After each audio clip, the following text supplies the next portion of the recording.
Hello, everyone. I'm glad y'all were able to join us tonight, and got a show as everyone's been focusing on the developments this week of the released unsealed documents, and had a chance to look at them in depth and came upon some great information and revelation as we continue forward. This will be like part one, but we'll have some more information of reasoning and from the perspective of law enforcement of what they've done, um, and what has turned this case around to get us to this point. But as always, have respect for the mods. Just for a little bit of our housekeeping, respect each other in chat. No names or initials of any persons or suspects. If you have information on this case, notify law enforcement, so that they'll get that to the persons that need it, and be able to make sure justice is found for Libby and Abby. And as we uh, move forward, also there's certain parts that we have to address. That I've been getting a lot of comments about innocent versus guilt with Richard Allen, and he is considered innocent until proven guilty. And so we have to respect the courts and respect the Constitution, and we'll look at those, the findings. And as the court comes up with new hearings and new court orders, everybody just calm down. I know everybody wants it to be fast track, fast paced, but courts and justice just doesn't work that fast. So we're going to be involved in this thing for at least 2 years, I would imagine. And so there's going to be a lot of stuff that happens. Hopefully, at some point, it gets to a point that maybe that if Richard Allen does decide um, to go a different direction, and they negotiate something, that's fine. And so we'll just have to deal with whatever the courts go and everything. And because there's going to be a lot of things happening in the coming days. But anyway, we'll get started. One thing, Uh-huh. Molly may or may not join tonight. She had surgery this morning on her wrist. So last time I spoke to her, she was a little loopy. So if you don't see her in chat, she may be watching. So just send up some good vibes, maybe a prayer or two for the pain. Just so y'all know. Loopy. All right. You ready? Google machine and loopy. Google machine and loopy. Okay. I could be both. Okay. There you go. As always, a little brief bio. This is Mrs. Steve, and I'm Steve. I'm a retired law enforcement, had 20 years of service. Worked everything, started off my career in the jail, worked road, went in to investigations, had training across the board from SWAT all the way into becoming a state certified crime scene tech. Worked all different types of cases from thefts, burglaries, up to homicides. And then when I retired, I came out here and I found the true crime world and the web sleuths, and decided I'd create a channel and try to become a ambassador for law enforcement. JDR, Canadian 399 super sticker. Appreciate that, sir. We appreciate everyone's support. It means a lot to us, and we can do a lot with that. Thank you. And but just wanted to allow that when we created this channel so that we could inform people the process and how law enforcement looks at things and the way we think about things, and then so that people in true crime world can understand that, and whenever they do have an issue or something that they can help law enforcement with, that's what we want to do. Just want to have a large impact. And so now we'll get started into it. In law enforcement, pre computer age, back in the days that we strings and thumbtacks and pegboards, and before we had mind mapping and all these current apps and everything, a lot of it was done on walls, boards with tape and strings. And so the old shows that you see, that was it. That's how it was back in the day. Nowadays, you have all this information And even with all the technology advancements that we have, things can still get lost in the shuffle. And was this old board better than what the some of the new current methods that law enforcement uses about entering data into some of these databases so that you can handle, because the old murder books, they were extremely bulky. You got one right here. Yeah, I got one right here. You know, this is just one book of one part of an investigation, just from the CSI, the photo album. Not all the reports, not all the files, not all the, but just what CSI did on something. So they were, back in the day, extremely bulky. That book there probably weighs 10, 12 pounds. And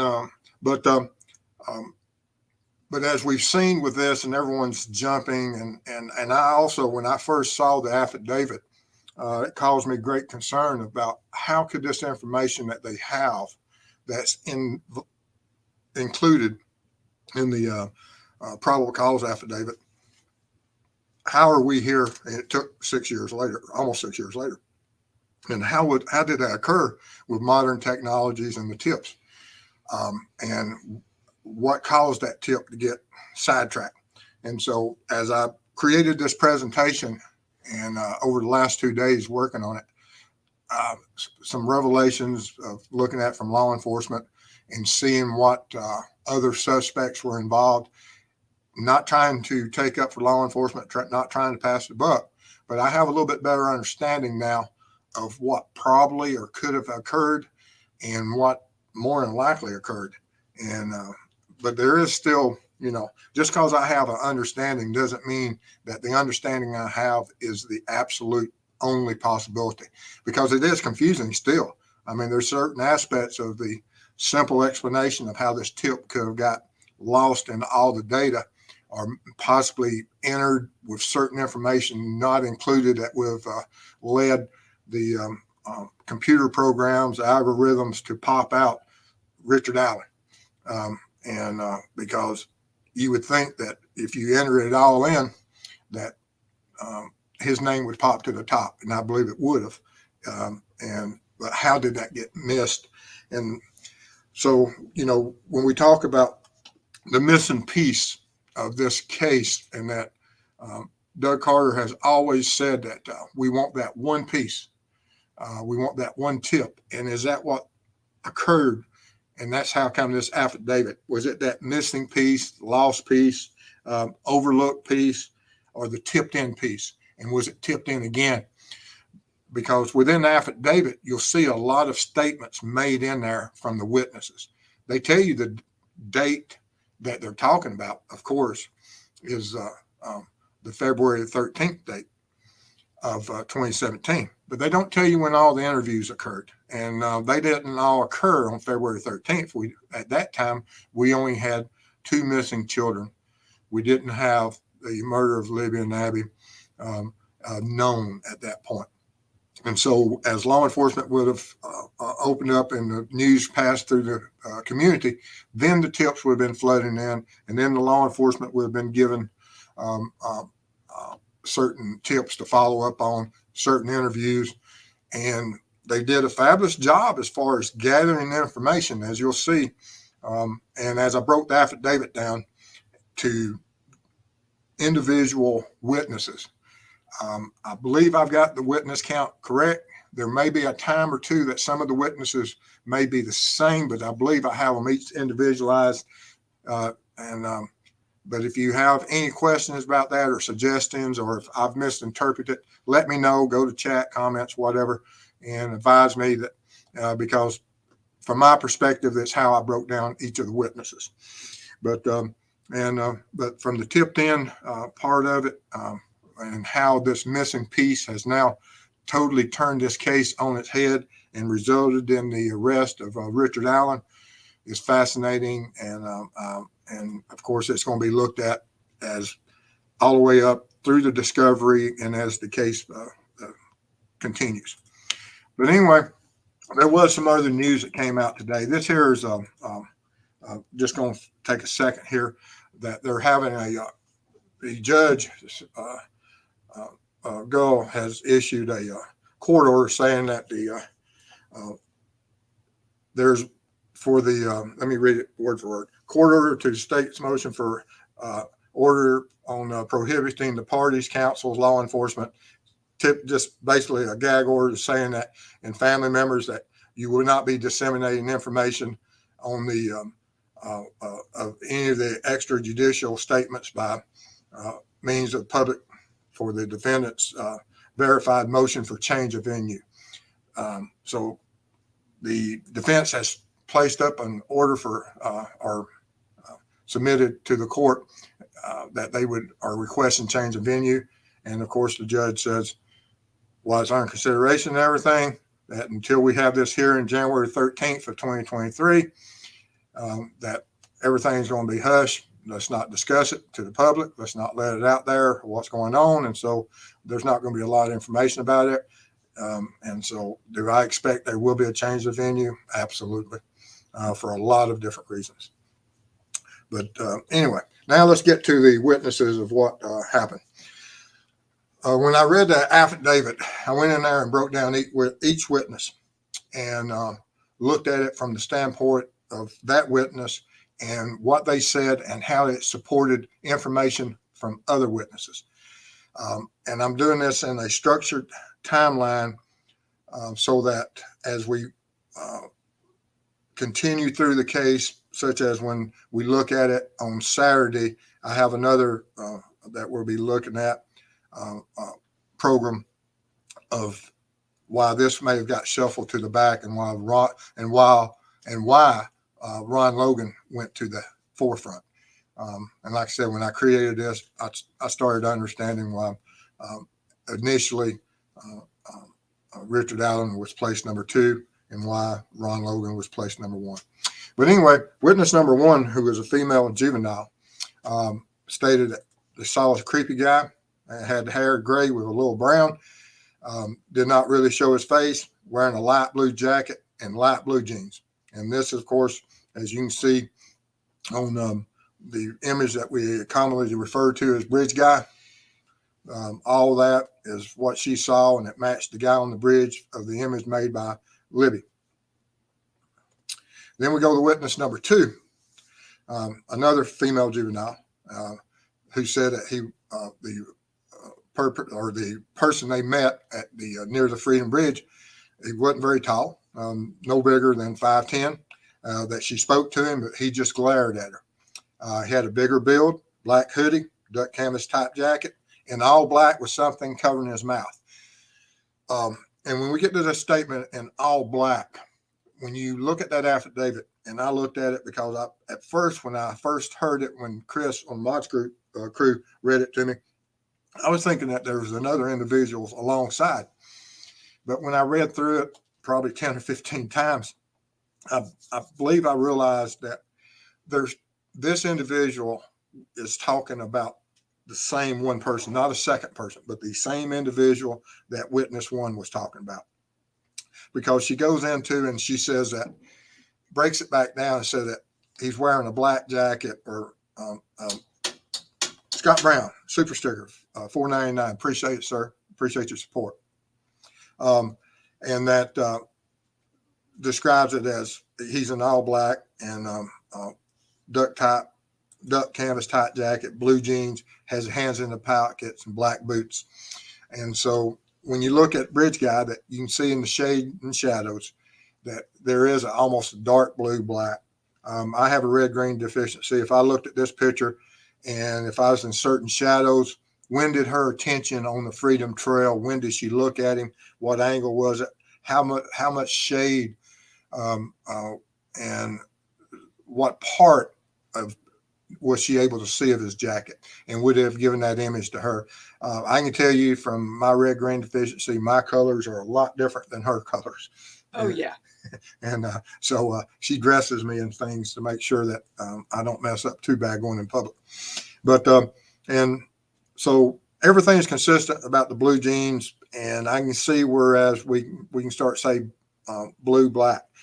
And this is supported by witness number 3. That when we look at witness number 3, she's the one that had taken the photographs and had the timelines, and that she encountered a man that she stated matching Libby's image. Said that she was taller than her, that her head came somewhere around his shoulders, and she supports the witness number 2 had spoke to the individual. And she said that he walked with a purpose, and that she believed he was a white male. And so we know that she more than likely wasn't part of the sketch, because if you just believe someone is possibly a white male, of course, you're not going to be able to do anything part of the sketch. And she states that he was wearing a blue or black windbreaker jacket with a collar on the jacket, and that the hood was up from clothing underneath his jacket, wearing black baggy jeans and hands in pockets with head down. And so each of these 3 witnesses, one of them states blue, one of them states black, and another third one states blue or black. And these witnesses, while there were 3 of them, they wouldn't have interviewed them all at the same time. They would have been done in isolation, away from each other, wouldn't have been able to share information. And they would have been asked, how much information did you share with the other witnesses that day? And then they would have been told, do not communicate, share, embellish stories, or create anything from this point on. Separate yourselves, don't discuss the case. Or at least that's what we would have done, and more than likely, and hopefully that's what they did here. Then I made this slide just so that we'll have an understanding that the rest of the witnesses have references and supporting evidence discussing the CPS parking lot. And so I went out and gathered some images from different avenues, and so that we would have a 360 shot of the building and where the location is of where the CPS lot is now to where the Freedom Bridge is and where the Freedom Bridge parking area is, so that you would be able that because Sonny Purdy became Susan Purdy. Oh, that's right. Susan Purdy became a YouTube member. Thank you. Appreciate your support. But as you stand there in that Freedom Bridge parking lot, you can see over there to that area. It's still, you're able to see across through there. I think it was in better shape then than it is now, but it is, there's a clear shot across that freeway from the parking lot, and especially from the bridge area. But witness number 4, who's in a vehicle traveling, they have a time of when it was spotted, advised that they were on the trail that day, and that as she was coming up to the parking lot, she stated that she saw 4 juvenile girls on the bridge over Old State Road 25. And you may say, well, there was only 3. It's not law enforcement's place to correct anyone of saying how many and what you saw. They're just going to write down what you said. And of course, then it's opened up to interpretation of what did they see, who did they see, what is their recollection of what they saw that day, and how it moves forward. But she says that she didn't see any cars when she parked, because she went under the bridge, went up, and she came back over to the area where Libby and Abby would be dropped off after her arrival. Susan Purdy, $5 super sticker. Thank you. Appreciate your support. Susan. That means a lot to us. Actually, it means a lot to us because at the end of the presentation, I'll tell you about what we're about to do. Got a lot of stuff happening.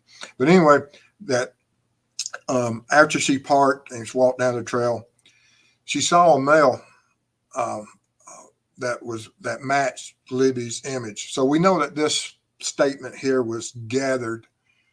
Either law enforcement had that image in hand and was showing these witnesses of what that image was, maybe even prior to releasing it to the public.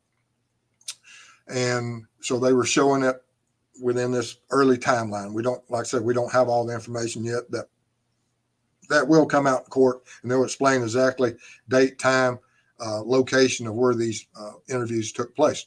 But we don't know now if they're just showing the image too, and the witness is saying, yes, that's the person I saw. Now, they wouldn't show this picture. If they were showing the picture to the witnesses, they wouldn't show them prior to their statement. They would gather all the information, the description, and if that description matches or doesn't match, then they would show them the picture if they had it in hand.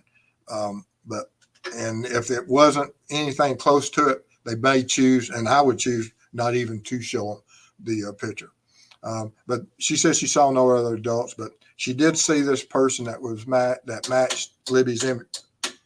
Scott Brown, 999 super sticker. Appreciate it, sir. Thank you, Scott. Thank you.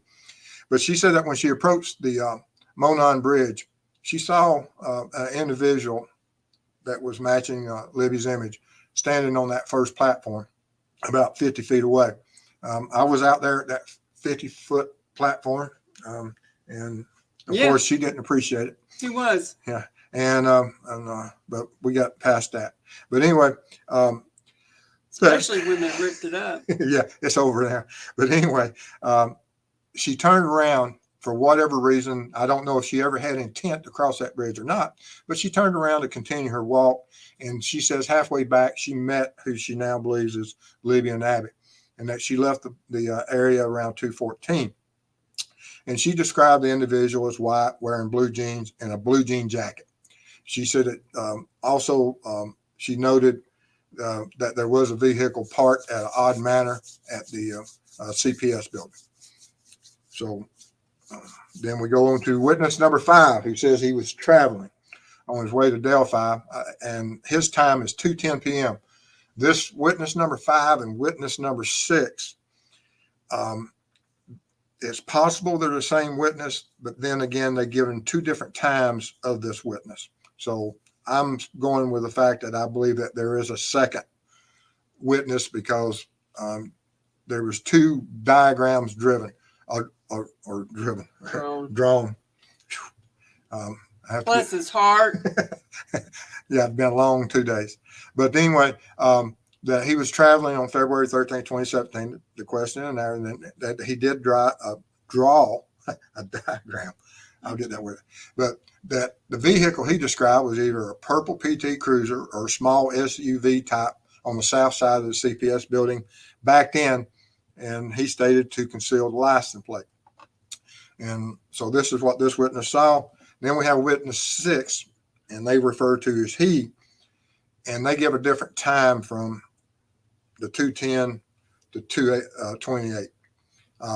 That both drew the diagram, and this guy identified it as a smart car, smaller, dark color car, CPS building.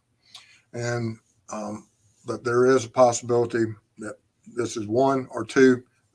In comments, chats, or emails, send me whatever you think it is, 1 or 2 different individuals. I perceived it as 2. Then we have witness number 7, who was traveling east on the 300 North Road. It's a smaller road. It's off to the side, runs just through the community. And she was there around 3:57. And she said she saw a male walking west on the north side of 300 away from the bridge. She described him as muddy and bloody, and he appeared to have gotten into a fight. She had blue jeans on and a blue colored jacket, and the supporting evidence she has is, of course, the blue jeans jacket, and also that he's walking towards where the CPS building is, and where the vehicle in question has been all along. Then we have one of our most important witnesses, Richard Allen. I've got one set of statements that he made that's in black that was made in 2017. And then, of course, I did the one that occurred October 13th of 2022 in blue. So there's separations. But what he told that officer, and when you read an affidavit, is that this tip narrative was located by an investigator who was reviewing the tips. And as he was reviewing them, And we don't know when this tip came in that this officer provided. Did he provide it the first days in 2017? Did he provide it? I mean, it says that the tip narrative is from 2017. Doesn't say when it's submitted. And it doesn't, I mean, it could have been made even later. We don't know right now. But the officer says that when he spoke with Richard Allen, that Allen says he was there between 1:30 and 3:30, and that he parked at the old farm building. And is this something that might have confused the officers about it wasn't the CPS building, it's the old farm building, because we have farmers that and these other farms, you got Mears Farm, you got these plants, you got parking lots. So I can see where an officer might have been confused that he wasn't talking about the CPS building. And so he might have missed over the years of reporting, hey, I know exactly who was parked at the CPS building. And so that is an avenue of possibly of why the officer didn't come forward earlier. That I know who was there. And I'm not saying that's correct, but that is just a possibility because there's a lot of farm buildings there. Richard Allen says that he saw 3 females when he was on the trail. He said one of them was taller, had brown or black hair. He said, I did not speak to them. So he's supporting that the 3 girls saw him. He said he walked from the Freedom Bridge to the High Bridge. He's supporting all the witnesses that said that he walked that trail. He says he didn't see anybody else, or he did not see anybody while he walked. Tina Bolger, $10. This information and breakdown of this affidavit are second to none on YouTube. Thank you.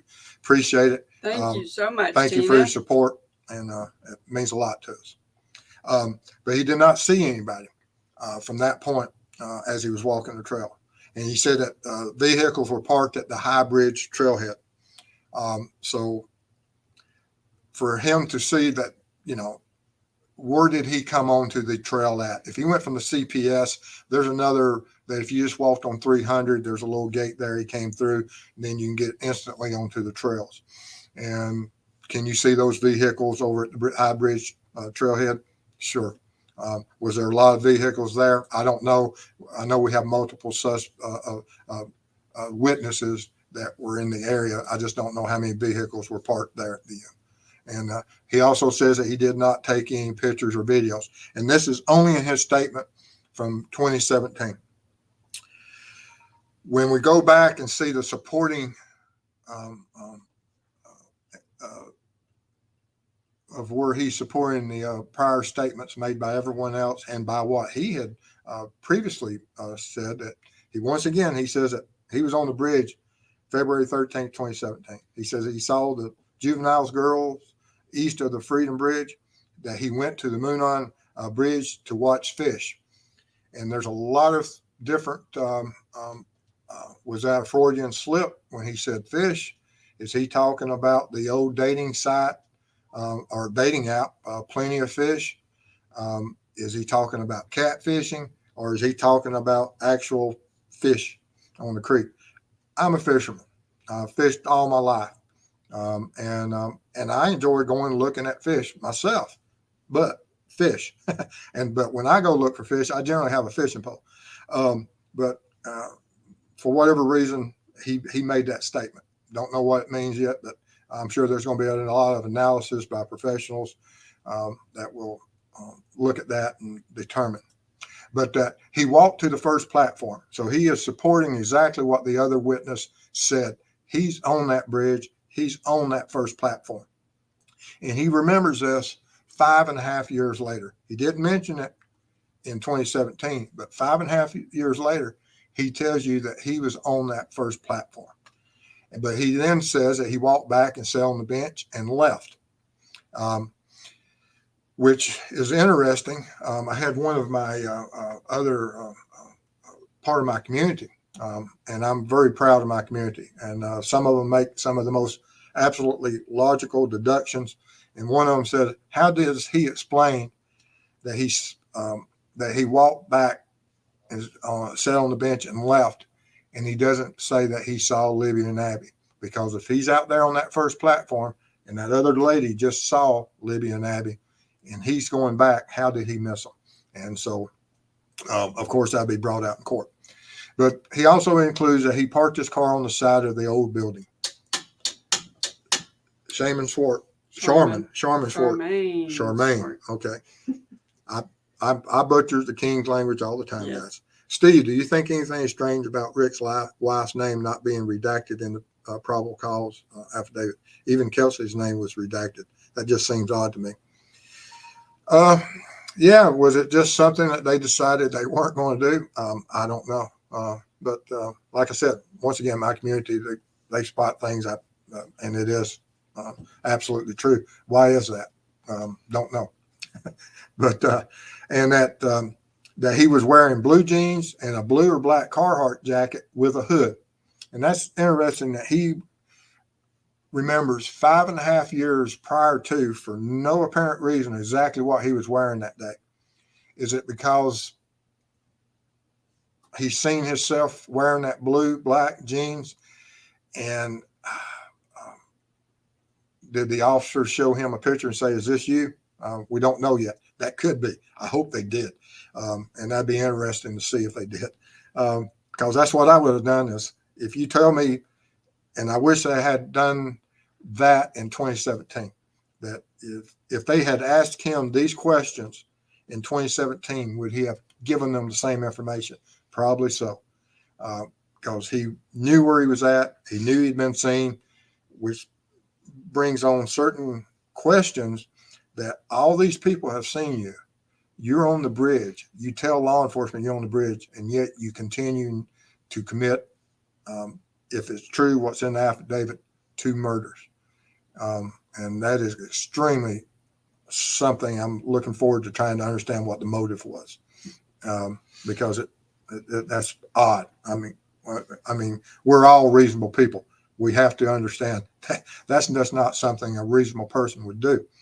But he says he may have been wearing some type of head covering also. He just doesn't remember if he's wearing head covering. Remembers his jacket, remembers his jeans. And he says he owns firearms and they're at home. And then we come to our final supporting witness, Kathy Allen, who says, yes, he owns guns and knives and they're at the house. And he still owns a blue Carhartt jacket. And a Carhartt jacket has been brought up a lot. Some people are saying that the CSI walked that way unbagged. I hope that's not the case, but if it is, it is. And the jury will have to understand, and it'll be presented to the jury as why that is. Hopefully it wasn't this jacket. I'm hoping, but we'll see where it goes with that. But Linda Cleveland, $20 super sticker. Thank you, Linda. Appreciate it. That means a lot to us, and we'll use that. And I've already used it last week. And I'll tell you why in a few minutes. But anyway, but as we look at all this supporting evidence, some of this wasn't known by law enforcement in 2017. And I'm almost sure that I believe that the initial tip was lost in the confusion of those opening days of the investigation. And as you look at some of the investigators that did interviews back then, and all investigations, day 1, 2, 3, 4, 5, it's chaos. I mean, you've got so much data coming in, and it's not an excuse. It's just that it's there, and you have to get all that data and get that chaos in order. And sometimes it takes days, weeks, months. It's not easy doing this. You have to just look at it and think about everything that's piling on and coming at you at one time.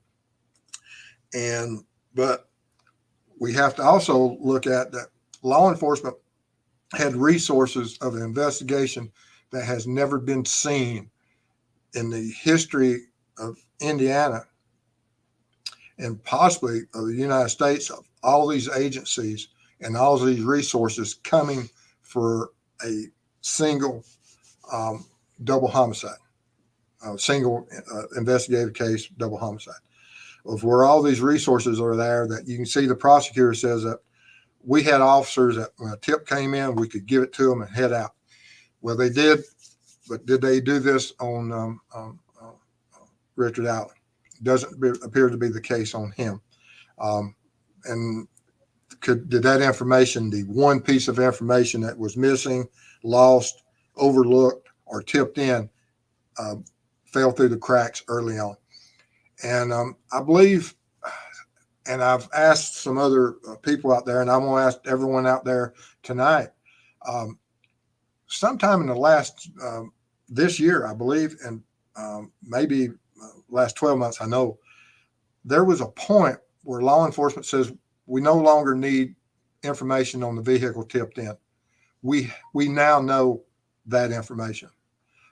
If anyone knows the link to that newscast or where that information came from, I think if you would forward that to me, I'd appreciate it, because the only thing that really makes sense to me is that it's at that point that the investigator looked at that, found the tip, and said, hey, this is our guy. Because if you can imagine,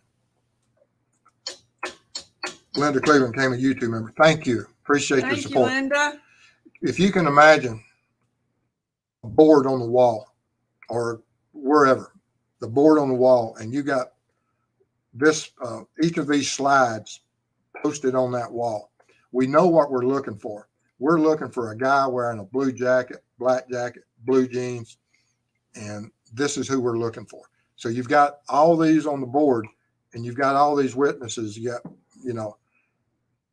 and the supporting witnesses to the person of interest, the suspect. You got witness 1, 2, 3, 4, 7. And you also had Richard Allen's personal tip that he, went to the law enforcement, said, I was on that bridge that day. And so you got 6 witnesses in 2017 says, I was there that day.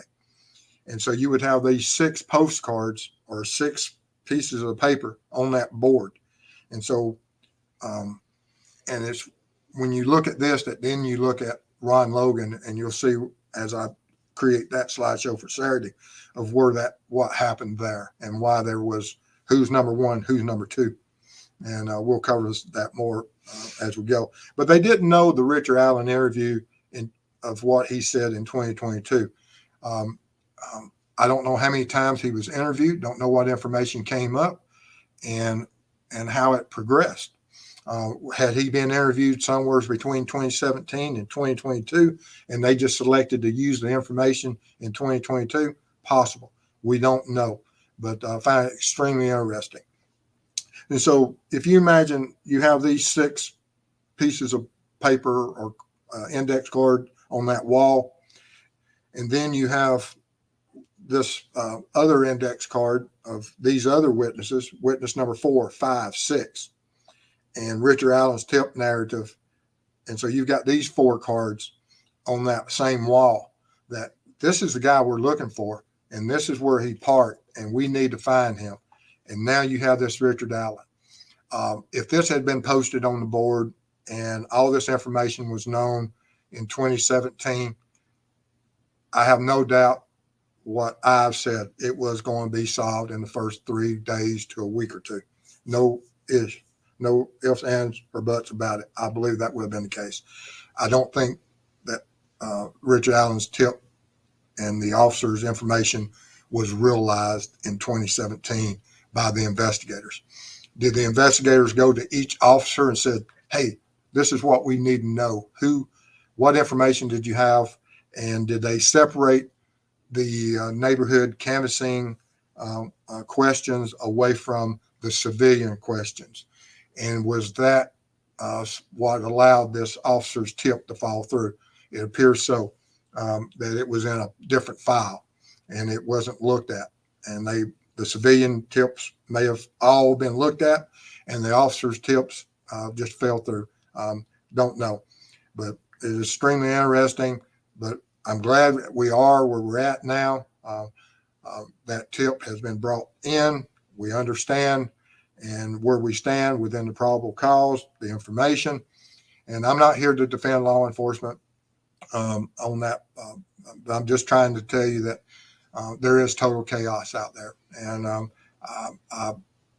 if an officer had found that tip at any point, and just like anyone in this community and of all the web sleuths, every one of us was hit that when Richard Allen's name came up, everybody looked at each other and said, "Who's Richard Allen?"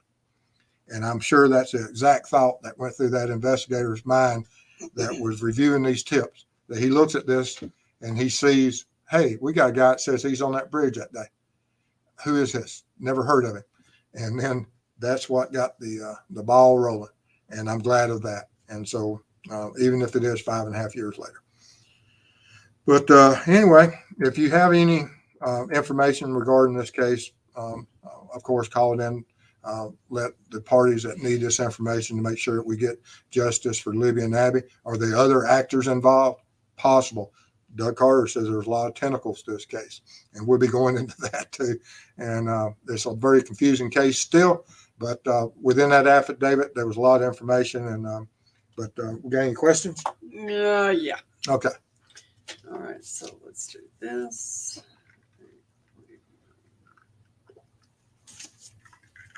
Okay. So I've got questions versus comments because you've got several. Okay. Okay. So Yes. if we have time at the end, or if you want to go back for some comments. And we want to thank everyone. If we don't get to your Absolutely. comments, or even if we miss you for what you've contributed, your donations and support of this channel, we appreciate it, and don't want to snub anybody because everybody's important to us. And you told me that somebody did a PayPal. Oh yes, there've So been who some was it? dark arts. Thank you so much, Dark Arts, for your PayPal donation. We'll be addressing that issue. She wants the PayPal option, is what she wants. The PayPal option. Mhm. Okay. So, Right. but we'll be taking care of that off camera. But appreciate it. Thank everybody for your support. Okay.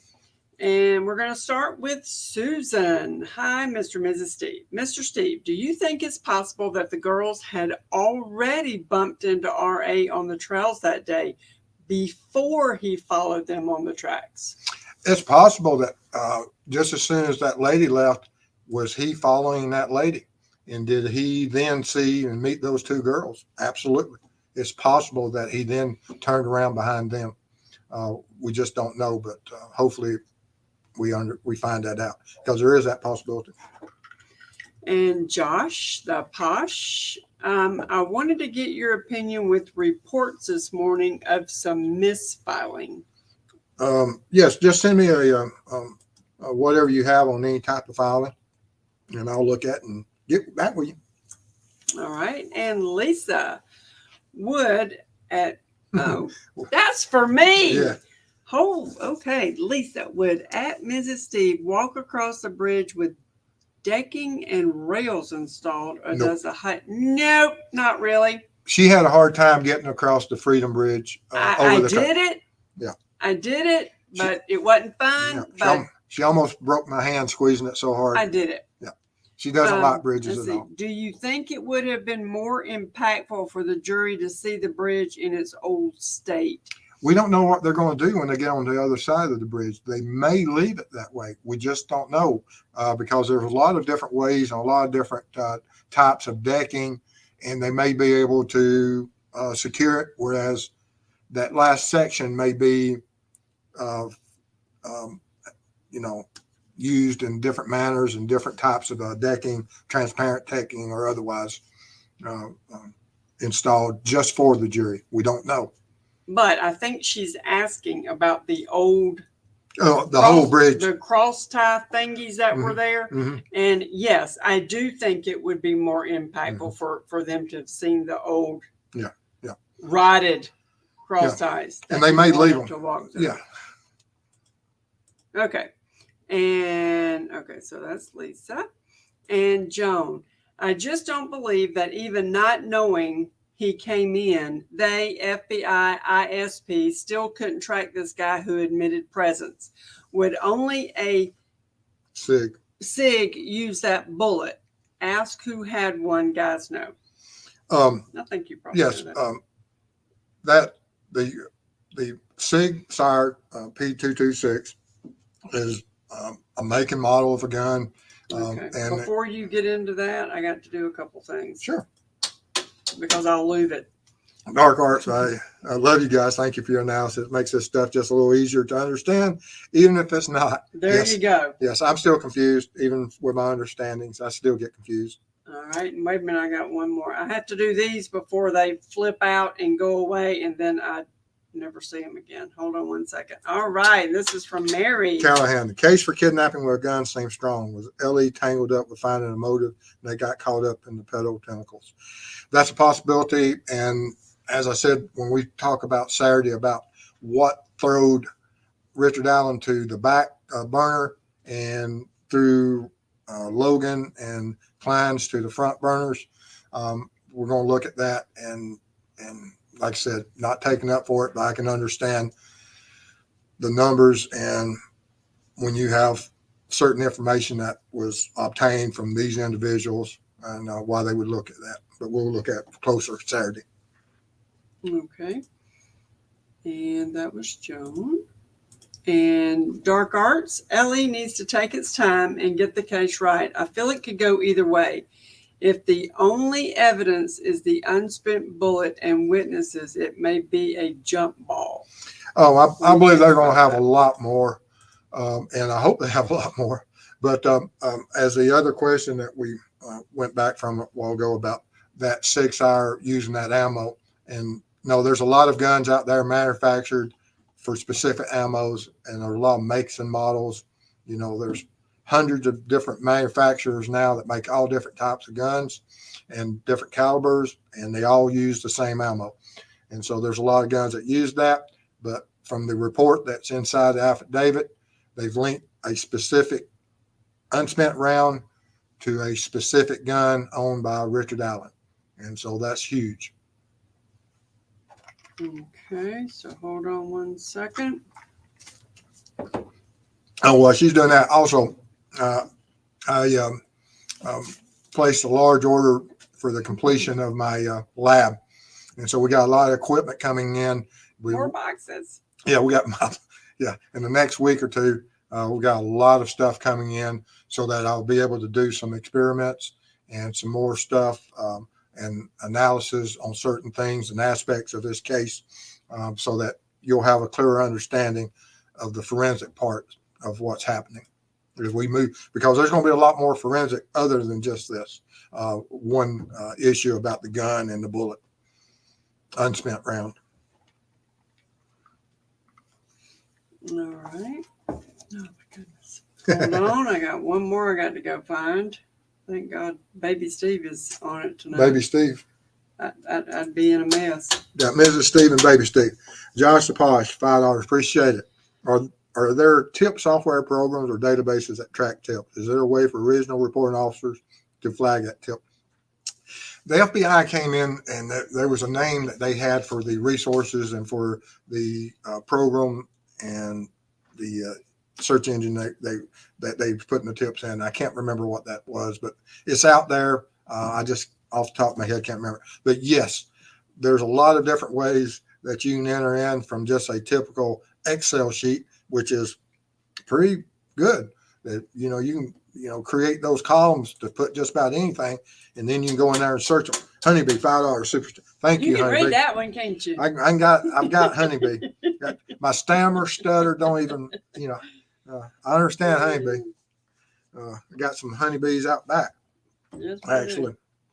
And they like my pool. yeah, they like her pool. All right, let's see here. And history underfoot. So maybe the one piece they found misplaced notes about RA's interview. Exactly. That's the missing that, like Doug Carter says, we're looking for that one piece, and it is that one piece, this one tip. And it appears to be so. Okay. All right.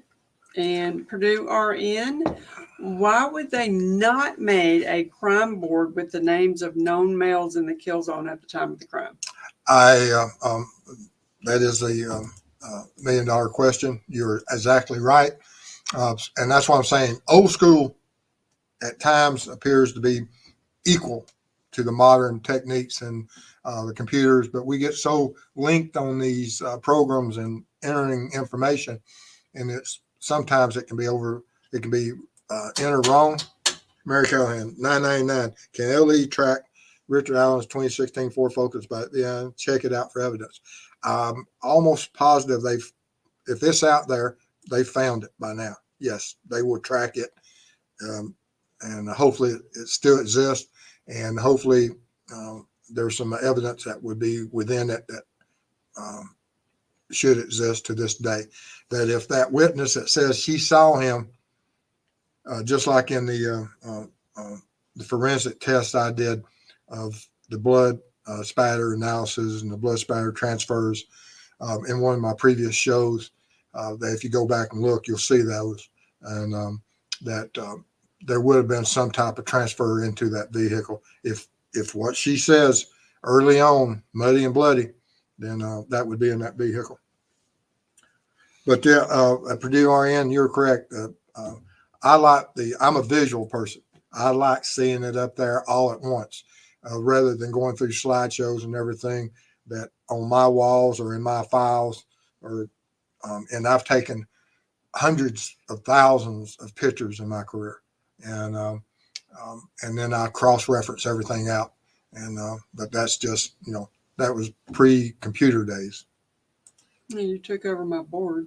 Yeah, I used to use our board. All right, let's see here. I'm trying to catch up. All right, looks like I'm there. Okay, SB 74. Wish the FBI would clarify what misleading about the clerical error. How was the file unearthed? And yes, I mean, they said that investigator was reviewing. Cold case investigator, did another tip come in from the original officer, says, hey, I tipped that in, and they went back and found it? We don't know. But yes, I believe it was a clerical error and it fell through. And I don't think 2019 presser had anything to do with it. I think that once they realized exactly when they found this, and I think it was recent, and once they identify who was at that CPS building, everything fell in order. And I think it was from a very recent discovery. And when I say recent, within the last 12 months, because you don't just pick up a tip and say, oh, this is him, and you'll get a warrant. There's still a lot of data that has to be compiled, and a lot of investigations, and making sure that everything, can we get that vehicle? Where is that vehicle? Where are the cars he owned back then? Going back and looking through the traffic and the tax records of all the vehicles and properties that he owned, doing the financials of where he's been in the last 5.5 years, because they're going to be doing a lot. It's not just on this one day of we find a tip. They've got to cover 5.5 years of history of everything that went on, so that when they do confront him, that they have their ducks in a row. And it's just not like you see on TV. Oh, so-and-so called in a tip, and you drive over to their house and confront them. You can do that, but you'll get burned.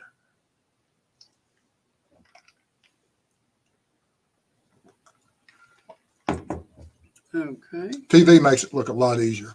Yeah, it does, don't it? Okay, just figure out where I'm at. All right. And Susan, I just wonder why RA wasn't in the first pics Libby took on the bridge. Do you think he was waiting on the other side, or waiting for someone to cross, since he didn't go after the one lady? There's several different possibilities, but I'm thinking that maybe, like I said, that woman, that he's 50 feet away and the woman decides to turn around and walk away. Was his first predatory instinct to follow her? Possible. To see where she was going, see, was there a possibility of isolating her? I mean, he is a predator. if everything that we understand about Richard Allen is true in that probable cause affidavit, he is a predator. And was he going after to evaluate the situation, weighing what are the odds of a successful some type of encounter from the predatory sense? Don't know. And as he was following her, did he then see, just like she saw, these two young children pass her? And did he do the same thing? Did he bypass them? And he already knew that there was no one behind him on the bridge. And now they're gone. And did he turn around and see them go into that area of no escape? And then he just followed them across. Is that possible? Absolutely. Predators are predators. And Susan, do you think RA was specifically waiting for Libby and Abby? Like I said, we've discussed before that they were targeted, but when did he target them?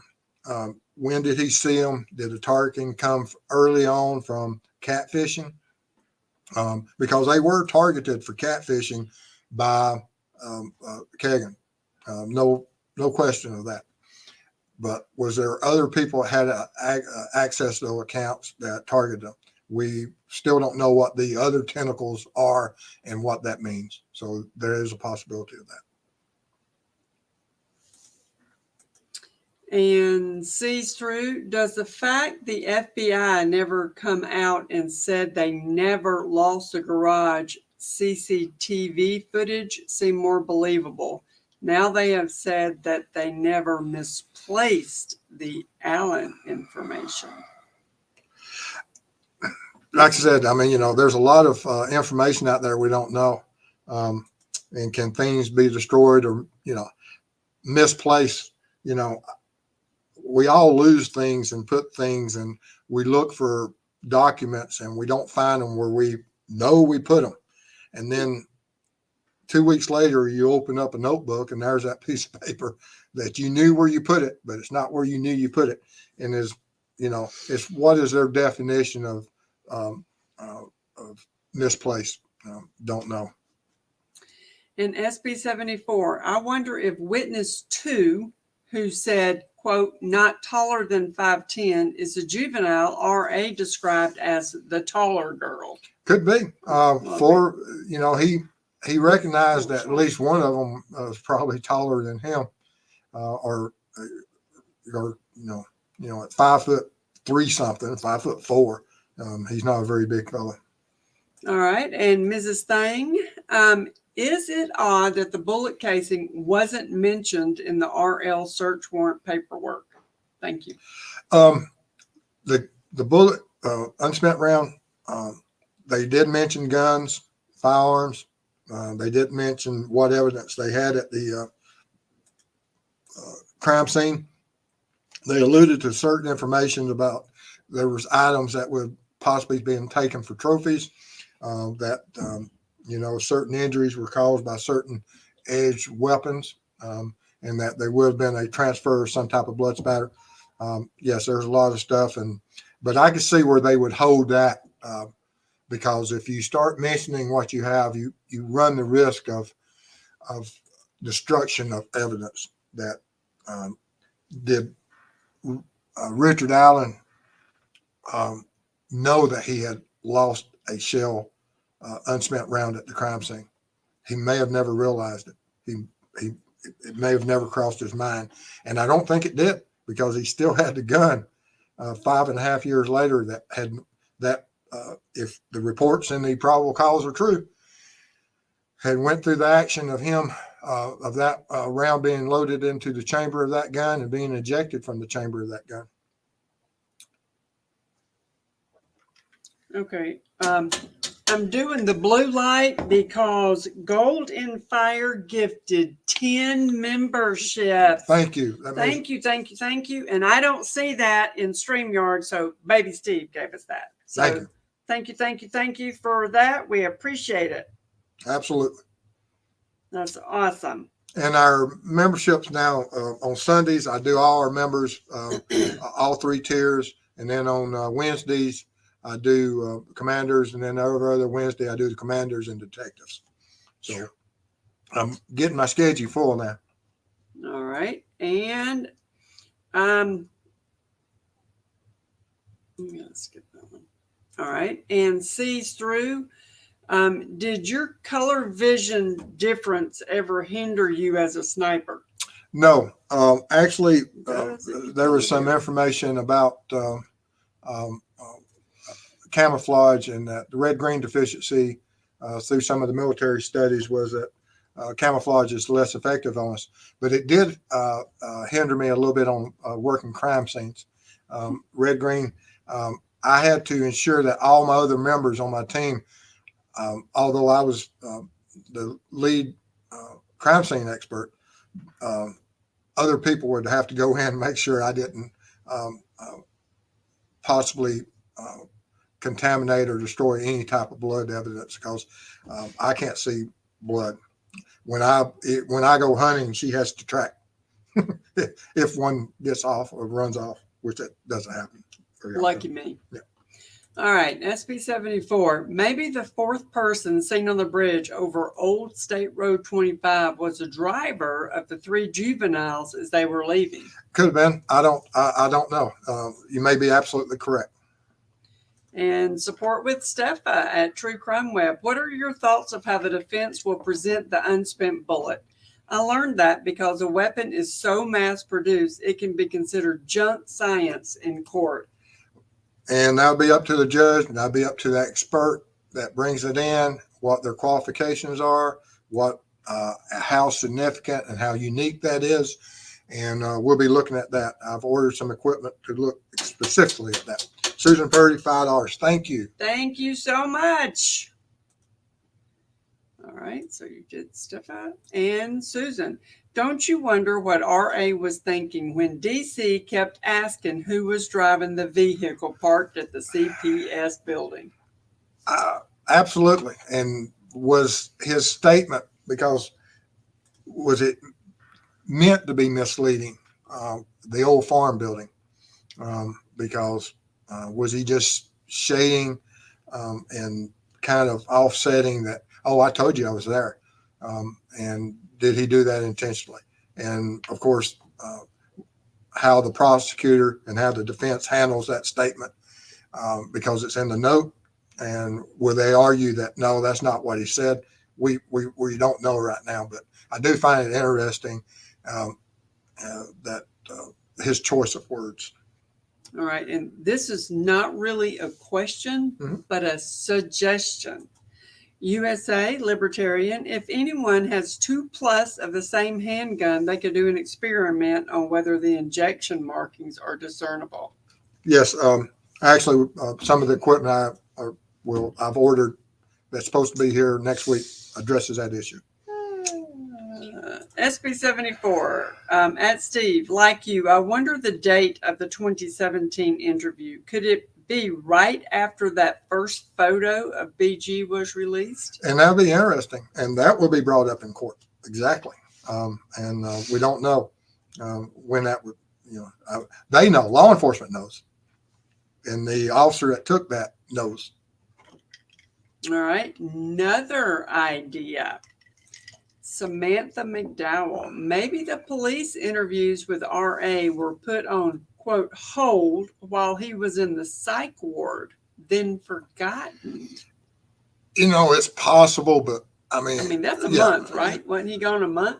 Well, I don't know if that's true or not. Well, that's true. And we don't know. But they're saying that. It's medical stuff, and will that ever get into court? We really don't know.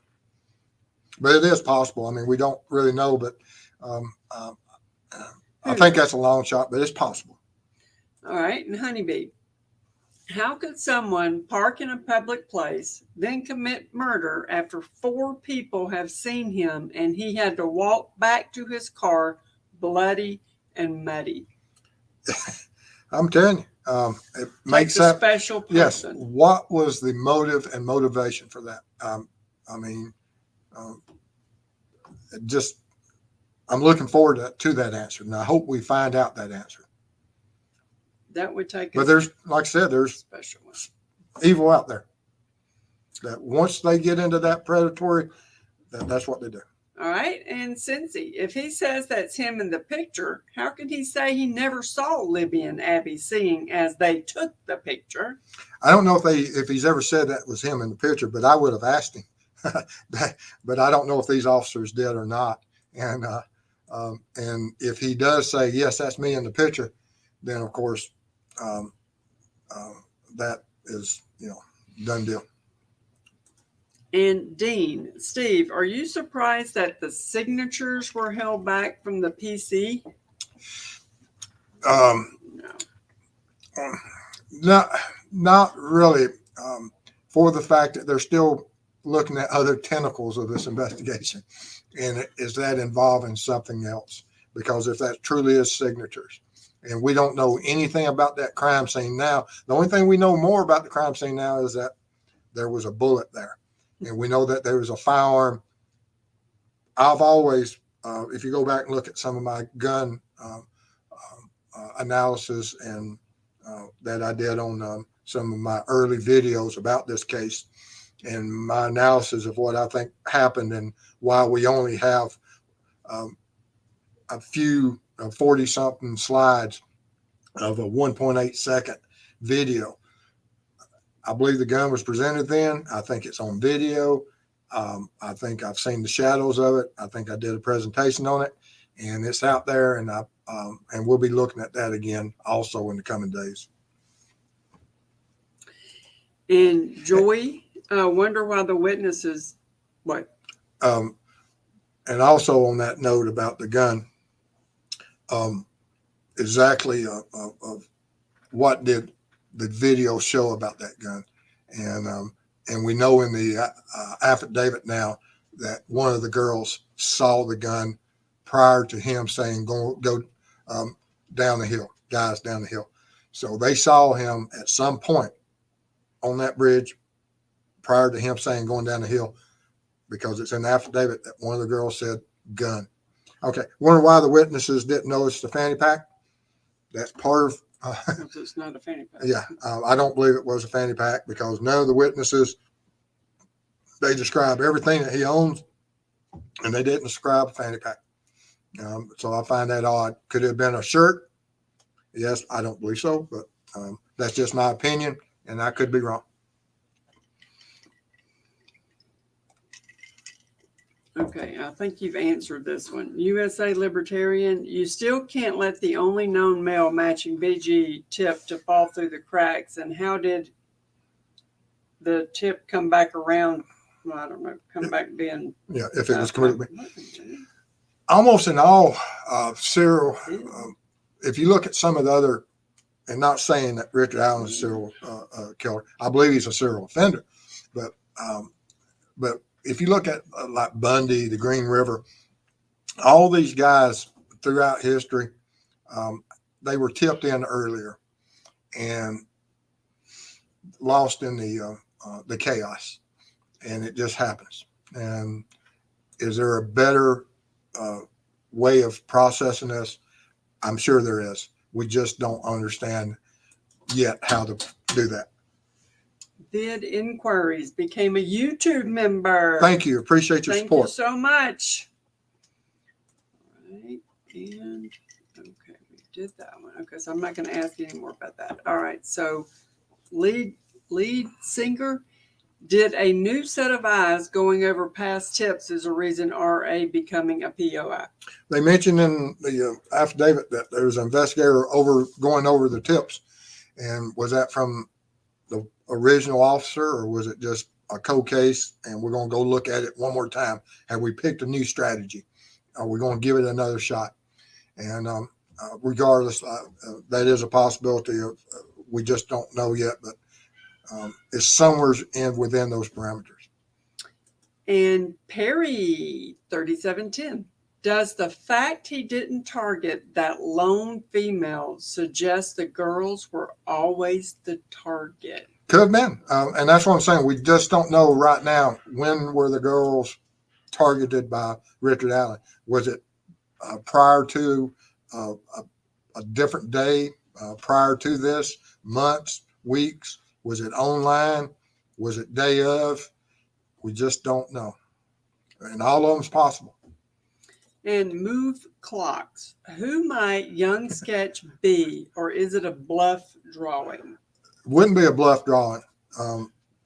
For whatever reason, they put that out there. And why? Is that one of the tentacles? And we just don't know. Is that just another misstep? Some people says that you add the two and you put the two together, which Carter drove me crazy with that. Put the two together and take them away, and you have bridge guy, which actually when you do that, it does. I don't know if that's his original intent, but I don't think that the young guy looks anything like Richard Allen. All right, I've got two from Perry back to back, okay? Uh-huh. First one. How could L.E. spend years essentially forgetting that a man had put himself at the scene at the time of the crime? Incomprehensible. Mm-hmm. Allen took, quote, hiding in plain sight to a new level by being at the scene at the time of the crime, wearing the same clothes as the killer. And I take what you said and put it and that's what makes me believe that they didn't know about that tip, and it wasn't realized and it wasn't seen and viewed by the original investigators at the time. I think that came in that it's just been sitting in a file and not all the information, but just as soon as someone saw that tip that I was there, and they knew all the suspects that had reported that they were there. They knew about the older brothers. They knew about family members. They knew about the male and female that was talking there at the bridge. They knew all those people, but they had never heard of Richard Allen. And then he sees that and he says, "Hey, who is this?" Just like we all have. Who is this? All right.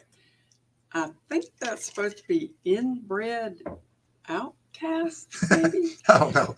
Steve. Yeah, looking at the picture, I would believe that. Yeah. Steve, why there were no lineups or photo lineups conducted by LE on these witnesses, including RL, RA, KK, and TK photos and all other POIs before releasing RA photo to public? Very fishy. They could have done that. We just don't know. To do a photo lineup, you have to get the statements first from what witnesses so that you don't cloud their memories or bring information into their statements. Because if you give them certain people before you know who they say they saw and what was the description, so you can't cloud that. But after they give a statement, could they have had, okay, these are the 300 people in our community. Look through these books. Don't know if that occurred or not. Could it have occurred? Did they go through all the licenses of people that lived there and show the witnesses? We don't know. We don't know all the evidence. We don't know all the steps taken by law enforcement right now. All right. In digital, does all evidence from a crime scene have to be entered into evidence at or near time of collection, or can some be entered much later when it seems to become relevant? No, when you seize that evidence, there's a documentation process. All the way from that, you see it, you log it, you photograph it, and where it's at, and you bag it, and then you secure it, and all that documentation is done from the very get-go, and then it's taken and secured in the evidence locker, so that it can't be cross-contaminated with other evidence, and that is of great importance and value to the seeking justice, and hopefully they took the right steps. Hopefully. And Joan, Steve, if he called police to say he was there when the FBI and ISP were involved, do you believe they would be sending out a conservation officer to do the interview outside a grocery store? And I know in the affidavit it says officer, and I know there's been a lot said about conservation officer, and I don't know how high trained of the conservation officers, and do they carry the same weight that a DNR officer here in Georgia does? And which they have the exact same law enforcement training, skill sets, investigators. They have all of that here. I don't know what it is in Indiana, but I wouldn't think that he would have went alone to talk to a suspect, or, you know, any of them. What type of encounter was it? I don't know. All right. And Christy, remember the Anthony Schatz profile that KK was using admitted he was supposed to meet the girls the day they went missing. Out of nowhere, they arrested Richard Allen. What about Keegan now? And, you know, there's a lot of coincidences, once again, between that Anthony Schatz account, and we don't know. We keep hearing these nuggets from law enforcement about tentacles, actors from the prosecutor. What does all that mean? And until we get to trial, we really won't know. Okay. So that's it. Okay. Now, do you want to cruise through here? You can run through it right quick. Okay. Let's see here. You want to see that sure. one? Anna, it seems like investigation picked up steam after GBI was invited to look over the evidence.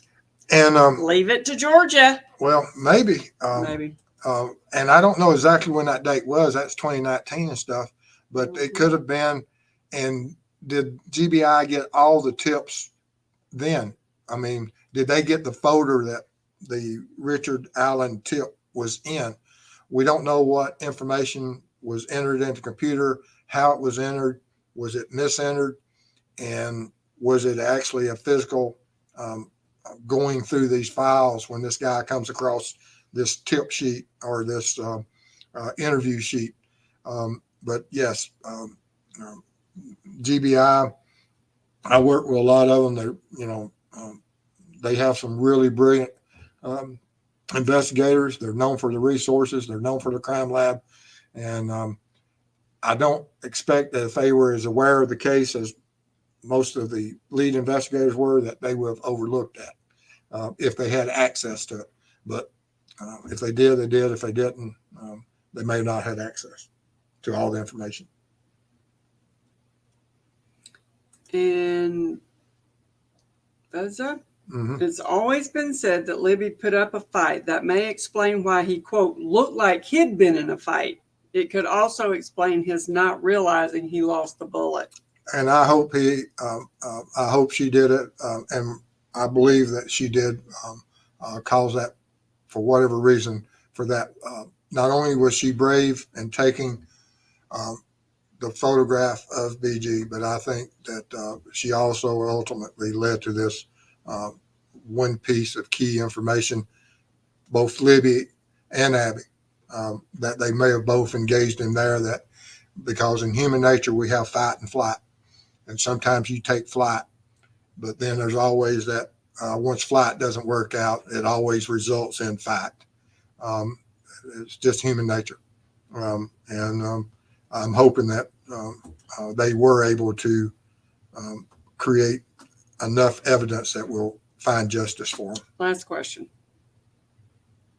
Susan, Mr. Steve, if RA is in fact guilty, in your professional opinion, is this his first time? He's a repeat offender of some type. I have no doubt that if everything I've looked at, from the type of crime it was to what has been referenced in the violence from the crime scene, that is not something a normal person does. No more normal than you walk past all these witnesses and you're on that bridge and you commit this act. That's not normal. There is something predatory about the individual that did this. Is it Richard Allen? Appears to be. And so if that's the case, he is a predator. There we go. One more, hold on. Richard Allen must have been so confused after he admitted being there, parked down the road, had video and law enforcement acted as if he didn't exist. He had to go sign himself into mental ward. And that may be the case. I don't know. I've still heard it as possibly drinking, which I'd be drinking too. Yeah, I'd be drinking too. And if it is him, I enjoyed the pressure that has been applied to him over the years by all the YouTube creators out there, all the news media, all the social media, all the platforms that have driven him. Absolutely, he knows that he's been sought. Now, did he find certain enjoyment in that? We're going to find that out because he's going to be analyzed in a lot of different ways. Sweet Sue, new member. Thank you so much. Yes, thank you. Before we leave, like I said, we're going. I've got a bunch of equipment I ordered, and it'll be coming in a few days, and we'll be looking at a lot of this evidence in a new way. I'll be doing a lot of experiments and control testing to answer some of the questions that have been sent to me through not only the comments but through the emails. And please keep that coming on. Send me whatever you got, and I'll try to answer all your questions either during the shows, or I'll create the content to show you how CSI works in these cases and how they'll gather information and what some of these reports and how they'll analyze some of this evidence. But I want to thank everyone for coming here tonight, and all your support means a lot to us. And we got a lot more to cover on this case, and we got a lot of days of court ahead of us.